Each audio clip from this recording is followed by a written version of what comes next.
Have you ever wondered what goes through the mind of the most powerful person on earth during their darkest moments? What if I told you that nearly 2,000 years ago, a Roman emperor wrote down his most private thoughts, never intending for anyone else to read them, and those thoughts became one of the most influential philosophical works in human history? Today, we're diving deep into Marcus Aurelius' Meditations, a book that wasn't even meant to be a book, but has guided everyone from presidents to prisoners through life's greatest challenges. Marcus Aurelius never intended to become a philosopher. Born into Roman nobility in 121 AD, he was groomed for political leadership, not philosophical contemplation. Yet fate had other plans. When Emperor Antoninus Pius adopted him as his successor, Marcus found himself thrust into the most demanding position imaginable, ruling the vast Roman Empire during one of its most turbulent periods. What makes Meditations extraordinary isn't just that it was written by someone with ultimate power, but that it represents the private mental exercises of a man struggling to maintain his humanity while bearing crushing responsibility.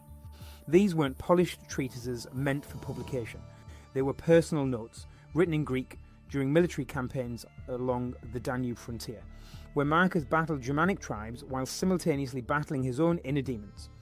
The book reveals a leader grappling with plague, war, political intrigue, and personal loss, all while trying to live according to Stoic principles. Marcus had studied under prominent Stoic teachers, and their influence permeates every page. But this isn't academic philosophy delivered from an ivory tower. It's philosophy tested in the furnace of real-world leadership, where decisions affect millions of lives and mistakes can topple civilizations. What emerges is something unprecedented, an emperor's honest examination of power, mortality, duty, and human nature. Marcus writes with brutal honesty about his frustrations, fears, and failures, creating a mirror that reflects universal human struggles, transcending time and circumstance. Meditations consists of 12 books, though they're more like journal entries organized by theme rather than chronological chapters. The work begins with Marcus expressing gratitude to family members, teachers, and mentors who shaped his character. This opening establishes a key theme: the interconnectedness of human experience and our debt to others. The subsequent books explore fundamental questions about human existence. Marcus examines the nature of reality, arguing that everything flows and changes according to natural law. He confronts mortality directly, not with morbid fascination, but as motivation for virtuous action. Death, he argues, is natural and inevitable, so fearing it wastes precious energy that could be directed toward meaningful accomplishment. Central to the work is Marcus's struggle with his dual nature as both emperor and philosopher. He must balance competing demands, the Stoic ideal of emotional detachment against the passionate involvement required for effective leadership. This tension creates some of the book's most powerful passages, where Marcus coaches himself through difficult decisions and emotional challenges. The emperor repeatedly returns to themes of duty, justice, and service to the common good. He views his imperial responsibilities not as privileges, but as burdens to be borne with dignity. This perspective transforms typical discussions of power and leadership, presenting them as opportunities for moral development rather than personal advancement. Marcus also grapples with human relationships, particularly the challenge of dealing with difficult people. He develops strategies for maintaining compassion toward those who oppose or disappoint him, viewing their behaviour as products of ignorance rather than malice. This approach reflects core Stoic teachings about focusing on what we can control while accepting what we cannot. Throughout the work, Marcus demonstrates remarkable self-awareness, acknowledging his own flaws and limitations. He doesn't present himself as having achieved philosophical perfection, but as someone actively working toward it, making the text accessible to readers facing their own struggles. The first major theme Marcus explores is the fundamental impermanence of all things. He observes that everything in the universe, from the smallest grain of sand to the mightiest empire, exists in constant flux. This isn't meant to discourage readers, but to liberate them from attachment to temporary circumstances. Marcus writes extensively about watching his own thoughts and emotions arise and pass away, treating them as natural phenomena rather than permanent aspects of identity. He applies this principle to external events, viewing both successes and failures as temporary conditions that don't define our essential worth. The second crucial element involves Marcus's approach to duty and service. Unlike many philosophical works that advocate withdrawal from worldly concerns, Meditations embraces active engagement with social responsibilities. Marcus sees his role as emperor not as a burden imposed by fate, but as an opportunity to serve the common good. He argues that humans are inherently social creatures designed to work together for mutual benefit. This perspective transforms everyday obligations into spiritual practices, where performing duties with excellence becomes a form of devotion to the universal order. Marcus devotes considerable attention to death and mortality, but not in a morbid way. Instead, he uses mortality as a lens for evaluating what truly matters. He regularly reminds himself that death could come at any moment, not to create anxiety, but to focus his attention on meaningful action. This awareness of mortality helps him distinguish between genuine priorities and trivial concerns that consume unnecessary mental energy. He views death as a natural transition, comparable to seasonal changes, rather than a catastrophic ending. The fourth major theme concerns emotional regulation and mental discipline. Marcus develops sophisticated techniques for managing his reactions to challenging situations. He teaches himself to pause between stimulus and response, creating space for rational evaluation rather than impulsive reaction. This practice becomes particularly important in his role as emperor, where emotional outbursts could have far-reaching consequences. He learns to view his emotions as information about his internal state rather than commands requiring immediate action. Marcus extensively explores the nature of virtue and character development. He identifies 4 cardinal virtues: wisdom, justice, courage, and temperance, arguing that these represent the only truly valuable possessions. External circumstances like wealth, status, or physical health are viewed as morally neutral, valuable only insofar as they enable virtuous action. This perspective provides remarkable resilience during difficult periods, allowing him to maintain equanimity regardless of external conditions.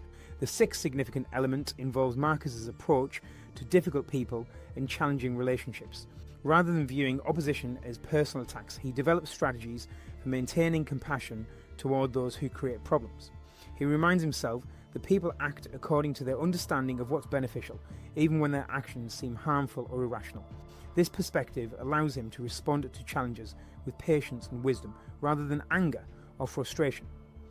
Marcus also examines the relationship between individual will and cosmic order. He argues that everything happens according to natural law, including human actions and their consequences. This doesn't eliminate personal responsibility, but places it within a larger context of universal purpose. He learns to align his will with natural processes rather than fighting against them, finding peace through acceptance of what cannot be changed, while maintaining active engagement with what can be influenced. The final major theme involves Marcus's understanding of human interconnectedness and mutual dependence. He recognizes that individual well-being depends on collective flourishing, making service to others a form of enlightened self-interest. This perspective transforms potential conflicts into opportunities for collaboration and mutual support. He sees his role as emperor as facilitating this natural cooperation rather than imposing his will through force. The first essential lesson from Meditations involves developing perspective on temporary setbacks and challenges. Marcus teaches readers to view difficulties as opportunities for character development rather than meaningless suffering. When facing obstacles, he suggests asking not why this is happening, but how it can contribute to personal growth. This shift in perspective transforms problems from sources of frustration into valuable training experiences. The practice requires consistent application, but eventually creates resilience that external circumstances cannot shake. The second crucial takeaway concerns the importance of present moment awareness. Marcus emphasizes that the past exists only in memory and the future only in imagination, making the present moment the only time when actual living occurs. This doesn't mean abandoning planning or learning from experience, but rather avoiding the mental trap of living entirely in past regrets or future anxieties. By focusing attention on immediate circumstances and available choices, readers can maximize their effectiveness and satisfaction. Marcus provides invaluable guidance on managing anger and frustration, particularly in response to other people's behavior. He suggests viewing difficult people as teachers who reveal our own character weaknesses and provide opportunities for patience practice. When someone acts badly, Marcus recommends examining whether their behavior actually harms anything truly important or merely threatens our ego or preferences. This approach dramatically reduces interpersonal stress and creates space for more constructive responses. The fourth key lesson involves accepting responsibility for our reactions while releasing control of outcomes. Marcus distinguishes between our sphere of influence, which includes our thoughts, decisions, and actions, and external events beyond our control. This fundamental distinction prevents wasted energy on unchangeable circumstances while maximizing effectiveness in areas where we can make a difference. The practice requires honest self-assessment to identify what truly falls within our control. Marcus offers profound insights about finding meaning in ordinary responsibilities and daily routines. Rather than viewing mundane tasks as obstacles to more important activities, he suggests approaching them as opportunities for excellence and service. This perspective transforms routine work into spiritual practice, where the quality of attention and effort becomes more significant than the nature of the task itself. The approach creates satisfaction and purpose regardless of external circumstances. The sixth crucial takeaway concerns developing emotional stability through rational evaluation. Marcus teaches readers to examine their automatic reactions and question whether they serve constructive purposes. He suggests asking whether our emotional responses help us act more effectively or simply create additional suffering. This practice doesn't eliminate emotions, but creates space for choosing more helpful responses to challenging situations. Marcus provides essential guidance on maintaining hope and purpose during difficult periods. He argues that temporary setbacks don't invalidate long-term goals or personal worth. By viewing challenges as natural parts of human experience, rather than evidence of personal failure, readers can maintain motivation and continue working towards meaningful objectives. This perspective requires faith in the value of virtuous action regardless of immediate results. The eighth key lesson involves cultivating gratitude and appreciation for ordinary experiences. Marcus regularly reminds himself of the gifts he's received from others and the natural world. This practice counteracts the human tendency to focus on problems and deficiencies, creating a more balanced and positive outlook. The approach doesn't ignore genuine difficulties, but prevents them from overwhelming awareness of life's genuine blessings. Marcus offers valuable insights about leadership and influence that apply beyond formal authority positions. He demonstrates how personal example and consistent character create more lasting impact than commands or manipulation. By focusing on becoming the kind of person others naturally want to follow, readers can increase their positive influence regardless of their official position or circumstances.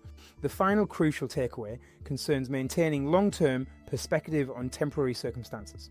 Marcus reminds readers that current difficulties, however challenging, represent small portions of larger life stories. This perspective doesn't minimize genuine suffering, but prevents temporary setbacks from dominating our entire worldview.